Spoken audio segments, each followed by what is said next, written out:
Welcome back to Good Day on WTOL 11. Well, as you know, we love local, and Northwest Ohio is full of local history. Experience some of the history this weekend over in Fremont at the Hayes Presidential Center. Kristina Smith, Michael Fahle, and John Manore have your invitation this morning. Thanks for being here today, folks. Thank you for having us. Appreciate it.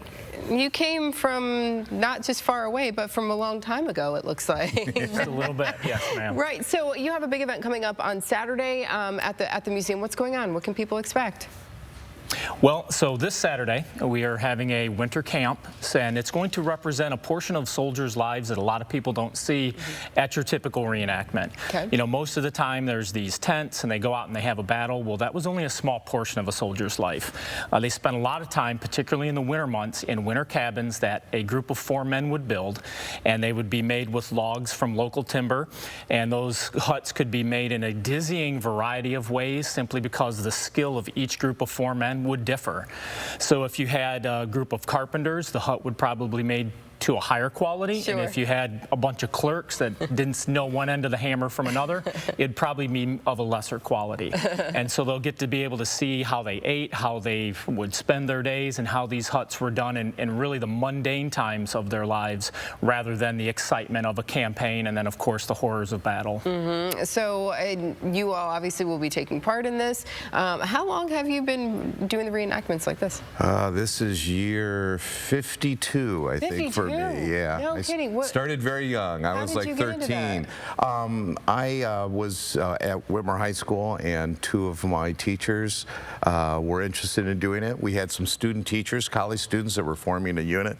So back in the early 70s, I became a drummer boy, and I've been doing it ever since. Have you been promoted from a just drummer recently. boy? I always said I had enough responsibility in my day job that I didn't need to wear stripes, but lately I have become a first sergeant, so I'm now in charge of the men and making sure that they're doing what they're supposed to do. So Right. It's a lot of fun. Yeah. So why do you think it's so important to put on this event every year, and for families and the community to come out and attend? Well, it's very important simply because when it comes to Rutherford B. Hayes, the Presidential Center, the Library and Museum, is that in his opinion, his Civil War years were the best part of his life. So much so that when he retired from politics and retired to Spiegel Grove in Fremont, he didn't really want to be called Your Excellency. He wanted to be called either Colonel or General Hayes. He was very fond and proud of his Civil War service. He had GAR reunions on the grounds in a specific area that's called the Reunion Oaks, where he would dedicate trees to his commanders and fellow officers when they would come for these reunions. And not only are we going to have 1860s soldiers, we're also having reenactors who are going to be portraying veterans, 30, 40 years after the fact, and they will be on the actual ground where Hayes had his reunions. Wow. And also, it's very important to Lucy's story. Lucy would come, his wife, the First Lady.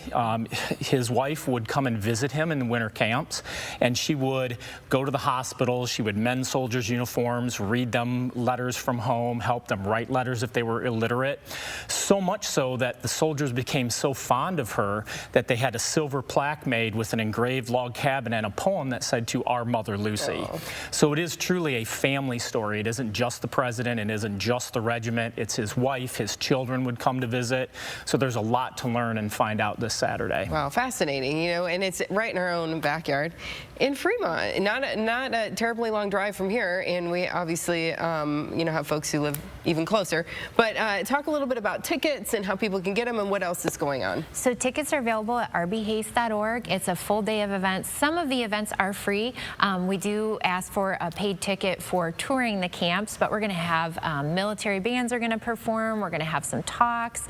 There'll be a demonstration by the 5th U.S. Colored Troops, and we're excited. We're going to have the Firelands Model T Club, because the GAR, the veteran reenactors, you don't really think of Model Ts with Civil War, but by the time they were older, they would have driven to these reenactments in Model Ts. So that's something new this year we're excited about. Cool. And we do have, you can get individual tickets or a family pack. So we try to keep it very affordable for people and for families. So tickets are rbhays.org. We'll have food trucks, so you can come, get lunch, spend the day, and it'll be a really fun and educational day. Yeah, can people get into the museum too, or? Yes, so with the Civil War camp. The museum and home admission is not included, but we are offering a 20% discount on all museum admission. And you can actually, if you take the Hayes Home tour, you can see the silver plaque that Michael was talking about. That was given to Lucy. So that's right in the foyer of the Hayes Home. So much history there at the home. So come out to Spiegel Grove Saturday, and take all this in. Gentlemen, I imagine you look forward to this every year, right? Yeah, that's fun. Yeah. Absolutely. Yeah. It's a little bit of stress, leading up to it as I'm working on the cabins, but that Friday night when I can relax and see a smile on the face of all the guys that come to enjoy, kind of like the sandbox we built for them to play in, it's enjoyable. And that story of the president, the story of his family, and that the public gets to learn and see something that they don't typically get to do. So are you more on the carpenter side of the building or more the clerk side? I'm more of the clerk. I fix it as I come across the problem. So you have a little bit of work yet to go here over the next couple days, but you'll be ready to go for Saturday. What time does everything get started? Everything starts at 10, so it goes from 10 to 5. Very good. And you can show up pretty much any time during the day and see something fun. All right. So. Folks, thanks so much for being here today. Thank you for having us. Appreciate it. Well, up next on Good Day, it's never too early to start thinking about holiday shopping. And if there's a budding chef in your family, we have menus and meals just for them. A new cookbook from a local author when Toledo's most local 9 a.m. show, Good Day, continues.